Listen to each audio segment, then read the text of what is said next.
Bonjour et bienvenue dans cette nouvelle séance consacrée au cours de droit pénal général. Après avoir présenté dans les séances précédentes le chapitre de l'infraction, à savoir les deux grands axes de chapitre, les éléments constitutifs de l'infraction, à savoir l'élément légal, l'élément matériel et l'élément intentionnel, et après avoir présenté la classification des infractions, on va voir aujourd'hui le chapitre relatif à la responsabilité pénale, et bien entendu, on va le présenter selon trois axes. Tout d'abord, l'auteur de l'infraction, ce qu'on appelle le délinquant. Le deuxième axe, c'est la pluralité des participants à l'infraction. Et le troisième axe, c'est les responsabilités pénales. Alors, la notion de délinquant, le délinquant, c'est celui qui commet une infraction à la loi pénale. S'il agit à titre principal, il est considéré comme auteur ou comme co-auteur s'il agit avec un ou plusieurs autres individus. Et s'il participe à la réalisation de l'infraction sans l'exécution lui-même, qu'il est considéré comme complice. Alors, nous avons trois cas de figure pour le délinquant.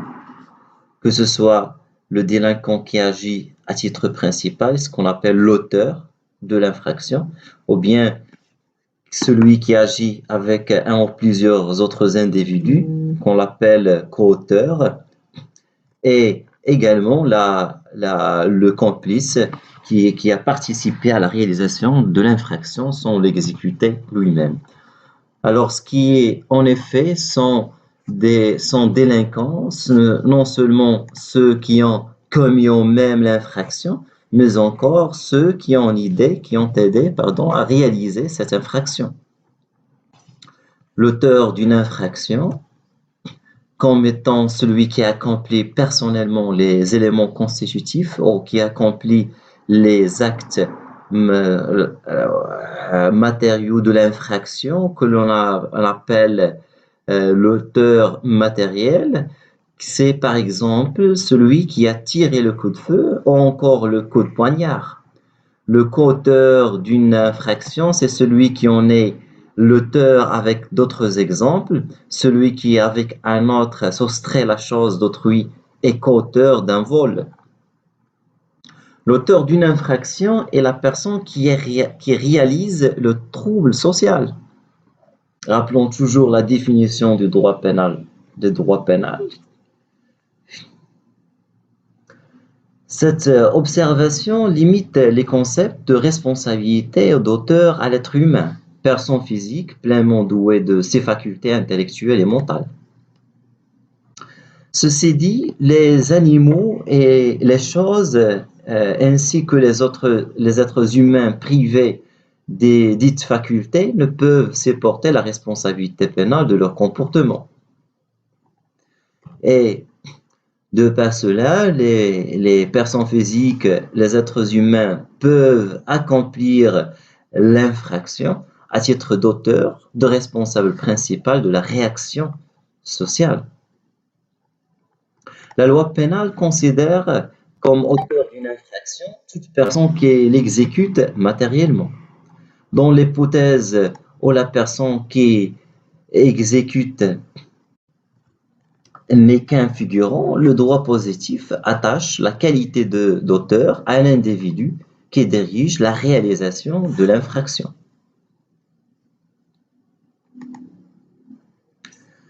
Toutefois, au sein de la société humaine, l'individualisme perd de plus en plus de terrain, elle laisse place aux activités, aux aspirations des groupes. Les hommes organisent leurs intérêts intellectuels et matériels dans le cadre d'institutions. Pour l'homme, l'individu, la personne physique, voit son entité se dissiper au profit de l'idée du groupe. Le groupe, société, réunion de personnes physiques et de capitaux en vue d'exploiter des biens, de partager les profits et de supporter les pertes éventuelle, association, réunion de personnes physiques de bien en vue de défendre des intérêts moraux, religieux, intellectuels ou professionnels, ce groupe finit par acquérir une condition sociale semblable à celle de la personne physique. Elle gagne des droits et se soumet à des obligations ou devoirs. Les juristes l'appellent personne morale. Or, dès que le groupement arrive à ce stade, elle devient susceptible d'intervenir directement dans le phénomène criminel de la question de demander s'il ne faut pas considérer cette personne morale comme auteur et comme complice d'infraction.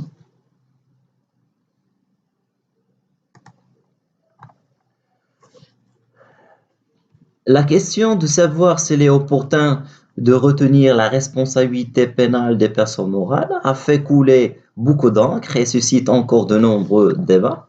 Au terme de l'article 127 du Code pénal marocain, les personnes morales ne peuvent être condamnées qu'à des peines pécuniaires et aux peines accessoires, prévues sur les articles numéro 5, 6, 7 de l'article 37. Elles peuvent être soumises aux mesures de sûreté de l'article 62.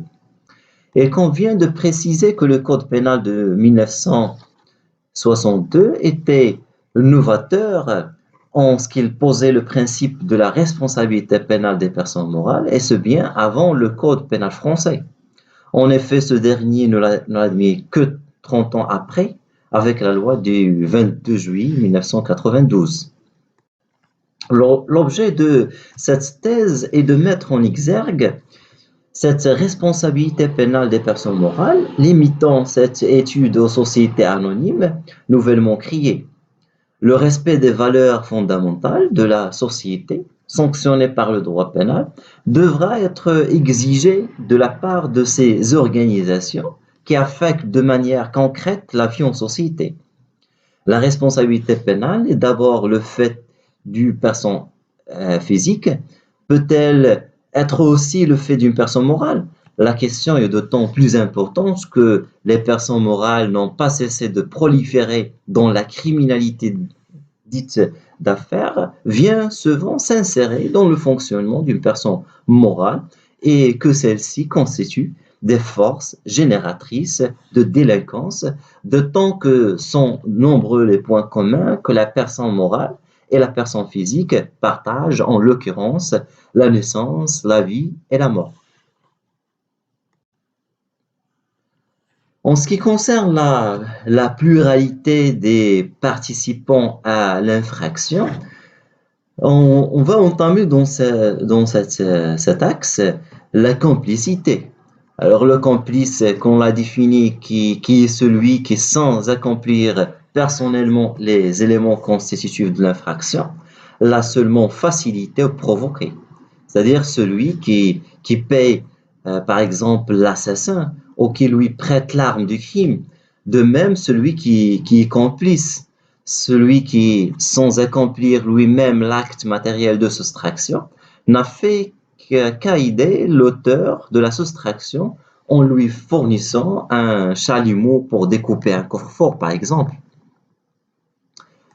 Le complice s'associe donc à la commission de l'infraction imputable à l'auteur principal par un comportement nécessairement distinct de celui du coauteur ou de l'auteur.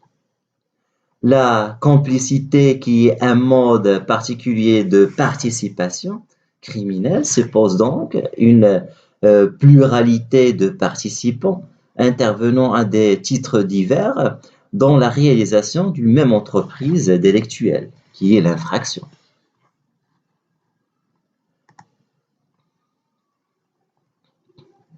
Toujours dans la complicité, cette fois-ci les éléments constitutifs de la complicité. Alors, pour qu'une personne puisse être poursuivie, punie comme complice d'une infraction, d'une alerte d'une autre personne, il faut que trois éléments se trouvent réunis. Bien sûr, il s'agit d'une infraction. Et bien entendu, il faut la réunion des trois éléments constitutifs, à savoir l'élément légal, l'élément matériel et l'élément moral. L'élément légal de la complicité ou l'exigence d'un fait principal punissable, il faut tout d'abord qu'il existe un fait principal punissable qui constitue l'élément légal.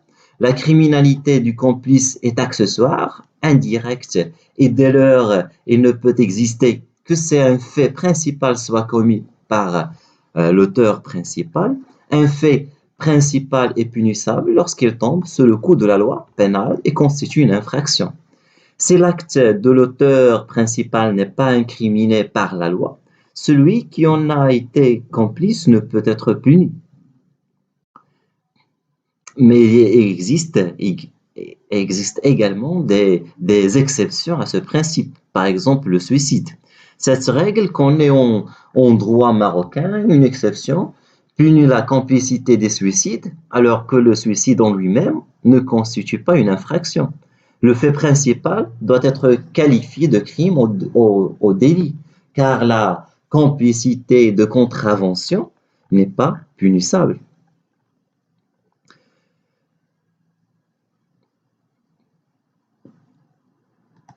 Mais pour qu'il y ait répression de la complicité, il ne suffit pas que le fait principal soit un crime ou un délit.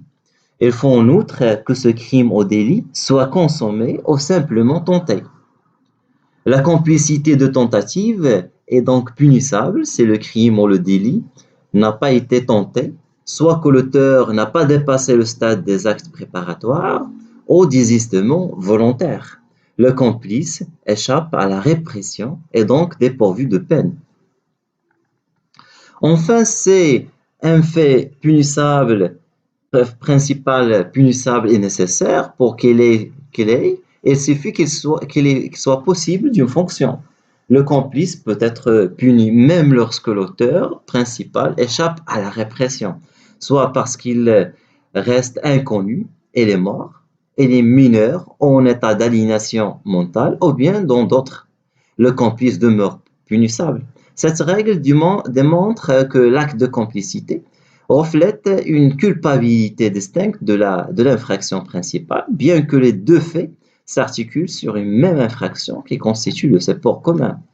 L'élément matériel, c'est-à-dire la nécessité d'être dans un cas de complicité prévu par la loi, article 129 du Code pénal, la complicité comporte un élément matériel distinct de l'infraction principale. Ce texte énumère les actes de complicité qui sont la provocation et la fourniture d'instructions, fourniture de moyens, aide et assistance, recel de malfaiteurs.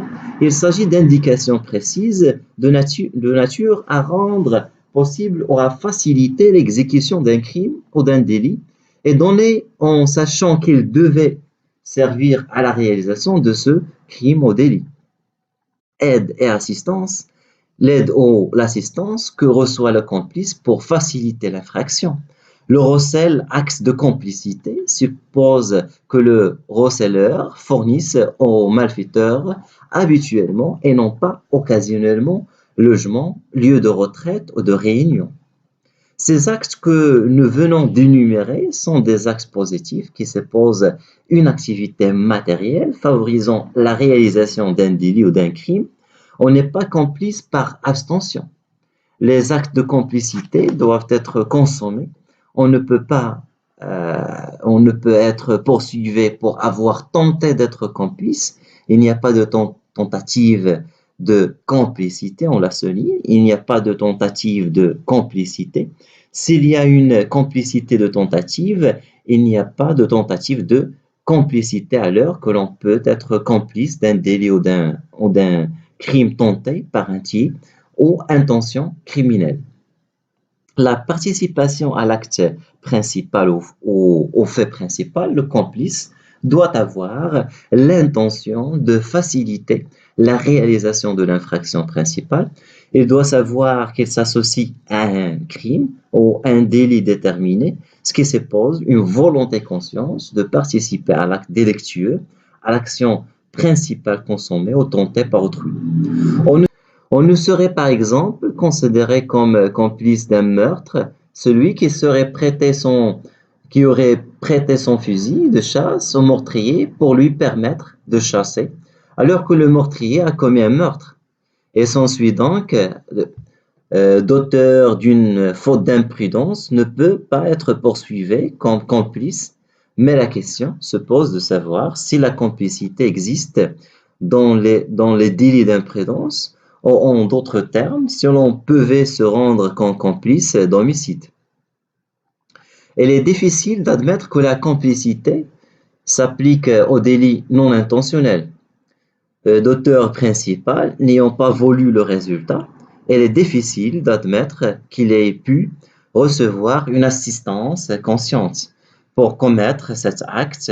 Ainsi, celui qui offre de l'argent au chauffeur de taxi pour que celui-ci accélère ne serait pas complice, car la complicité suppose chez le complice une intention délictueuse. Une autre difficulté se présente lorsque le complice est l'auteur principal ayant eu en vue la commission de telle infraction. L'auteur principal commet en définitive une infraction complètement différente que celui que le complice avait prévu. Voici un complice qui a fabriqué des fausses clés et les a remises à un malfaiteur en sachant qu'il devait servir à faciliter un cambriolage, un vol. Mais le malfaiteur, après avoir pénétré dans les lieux, abandonne le projet initial et commet un viol. En revanche, le complice sera poursuivi sur la base de l'infraction aggravée. En d'autres termes, la jurisprudence n'exige pas que le complice ait connu les circonstances aggravantes de l'infraction à laquelle il a voulu participer.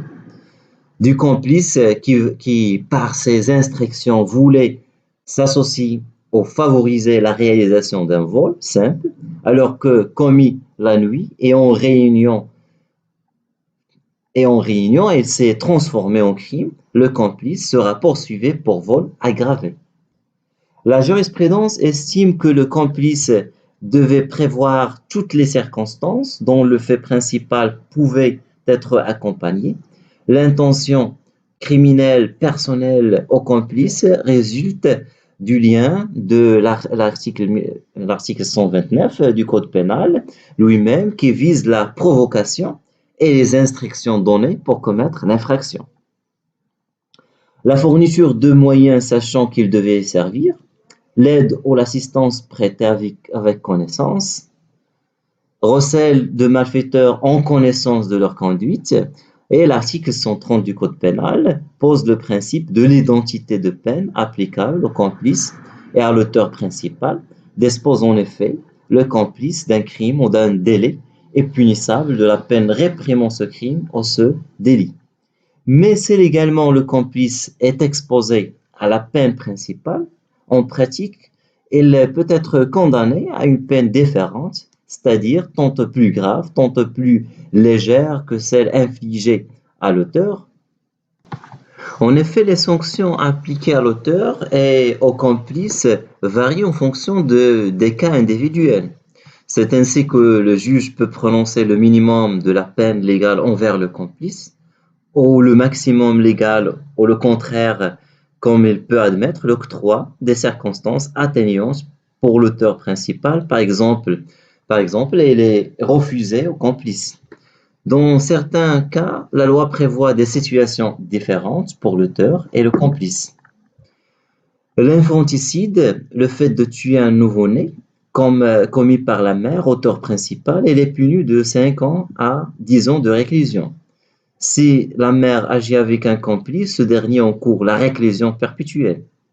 Inversement, si la mère agit en tant que complice du meurtre de son enfant nouveau-né, elle sera toujours moins punie que l'auteur principal. Par ailleurs, l'application du donné de l'article 130 lui-même permet une large individualisation par le jeu du cause d'aggravation, d'atténuation, voire même d'exemption de la peine à l'égard de l'un ou de l'autre. Parmi ces circonstances, certaines sont dites personnelles. Elles s'expliquent par un fait personnel à l'agent lui-même, auteur ou complice. Ces circonstances qui tiennent à la personne restent propres à la personne qu'ils concernent. Également la minorité de l'auteur principal ou sa qualité de récidiviste est sans incidence sur la peine du complice et réciproquement. Pour les circonstances réelles sont celles qui modifient la criminalité de l'acte et la qualification de l'infraction. Ces circonstances produisent leurs effets à l'égard de l'auteur ou du complice aussi bien dans le sens de l'atténuation que dans celui de l'aggravation. Et l'on est ainsi, par exemple, des circonstances réelles qui suppriment l'infraction de l'auteur principal. Les faits justificatifs, mais aussi les circonstances aggravantes de l'effraction d'escalade de nuit, de violence dans le vol.